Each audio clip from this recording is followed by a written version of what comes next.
we will look at the questions related to chapter 16, that is extraction and corrosion of the metals. Okay, so the extraction, I already have given you the answers related to the corrosion of metals. I discussed them in chapter 15. So here we will just discuss the chapter 16 topic, extraction of the metals. And there are only two types of the extraction which are given in chapter 16. One is for the iron using the blast furnace, and the second one is the electrolysis for the aluminium, right? These are the two only extraction process given in your chapter. So now we will see one by one each. Coke and limestone are two raw materials used in the extraction of iron from hematite. Okay, which type of reaction occurs when each substance is heated during the process? So the first step in the blast furnace is the reaction of the carbon with oxygen. So when the carbon reacts with oxygen, of course, it's an oxidation process. So that's why that is a reduction, or we can say redox process, in which carbon will gain oxygen and oxygen will get carbon. So it will be a reduction and oxidation reaction.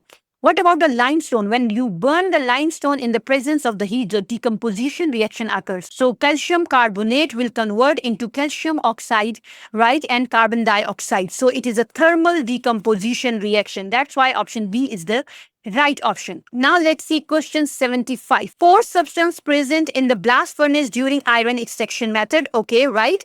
Which substance are both reactant and a product during the reaction during the blast furnace? This is simple because carbon monoxide and carbon dioxide, if you look at your book, you will see that the first reaction will give you carbon dioxide, and that carbon dioxide is now your product. It will be used as a reactant to give you carbon monoxide, right? Now carbon monoxide is your product, and this product will be used again as a reactant to react with the iron. So it means carbon dioxide and carbon monoxides are actually the compounds that are used both as reactants and product in this reaction. So option C is the correct option. Let's see question 76. Which equation represents the reduction of a compound found in hematite in a blast furnace? Okay, so sometimes the student get confused and they think that, okay, the reaction of the iron oxide will be the right answer, or this one is the right answer. There they are asking you the reduction of a compound found in hematite. So what is the compound that is found in a hematite? Of course, and we are using a blast furnace. So just don't get confused. The hematite is a ore of the iron, right? And we are using blast furnace. So blast furnace will only give you the iron. For iron, we are using the blast furnace. So iron options will be the right option, which we can see over here, either this one or this one. So you are going to get a pure metal. So your product should have a pure metal. That's why option D is the only right option, not option C or not option A. Option A is actually the electrolysis process. So option D is the correct option over here. Let's see another question. Which equation represent a reaction that takes place when iron is extracted from its ore in the blast furnace? Okay, now here they are not asking about the iron extraction. They are asking about that which process will take place after the extraction of iron now.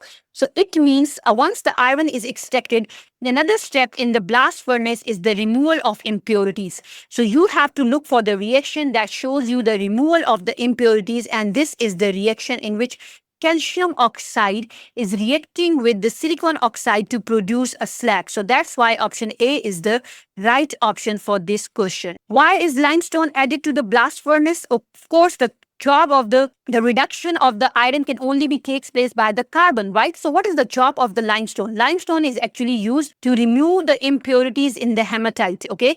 The hematite has some impurities, and also when you get the iron, you have some impurities in the form of silicon dioxide. So to remove the impurities in the form of slag, that's why we add limestone in the blast furnace. So that's why option B is the correct option. Let's see question 79. Which statement about the extraction of iron in a blast furnace are correct? First, the temperature inside the blast furnace is increased by burning carbon. Yes, the temperature is increased when the coke burns with the oxygen. Iron oxide is reduced to iron by carbon monoxide. Yes, that is right. So you have to memorize these reactions. Then you can easily answer these questions. The third one is thermal decomposition of calcium carbonate. Wrong. It does not form slag. It forms calcium oxide and carbon dioxide. This one, when react with SiO2, then you will get a slag, right? So this option is wrong. Slag reacts with acidic impurities. Wrong. Slag does not react. Slag is the last product that will be removed as a form of impurity, okay? So that's why option 3 and 4 are not correct. We are just left with statement 1 and 2. So option A is the right option. Let's see question 80. Aluminium is extracted from its ore by electrolysis. What is the role of cryolite in this process? Okay, cryolite is actually used as a solvent to dissolve aluminium. Okay, so to dissolve aluminium so that the aluminium temperature can be lower. So that's why option 1 is the right option, that is to lower the operating temperature of electrolysis. Okay, sometimes students get confused and they choose this option, which is wrong, because we are not doing the boiling process, right? We are doing the electrolysis, and electrolytes actually involve the melting point. So actually this will decrease the operating temperature of electrolysis. So option A is the correct option. Another question related to cryolite. Why is cryolite used in the extraction of aluminium? Again, because it can dissolve aluminium oxide. That's why this option is the right option. It can dissolve aluminium oxide. So now the operating temperature of aluminium oxide will be lower. So actually it acts as a solvent. So this option, sometimes the student get confused and they choose this option.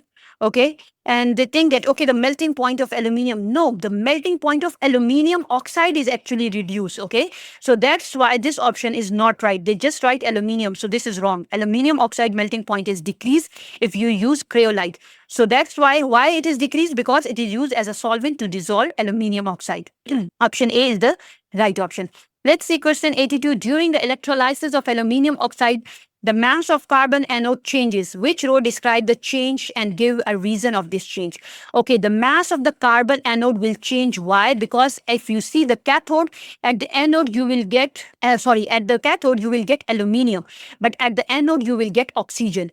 And now if your electrode is made up of oxygen, is made up of carbon, then carbon and oxygen will react with each other, right? Carbon and oxygen will react to give you carbon dioxide. So it means this carbon has been used. So the mass of the anode is going to decrease, because oxygen is deposited at the carbon, right? So this oxygen gas will react with carbon and will form a carbon dioxide. So carbon reacts to form carbon dioxide. That's why the mass of the anode will change in this process. So you have to change again and again the anode. So that's why option A is the correct option.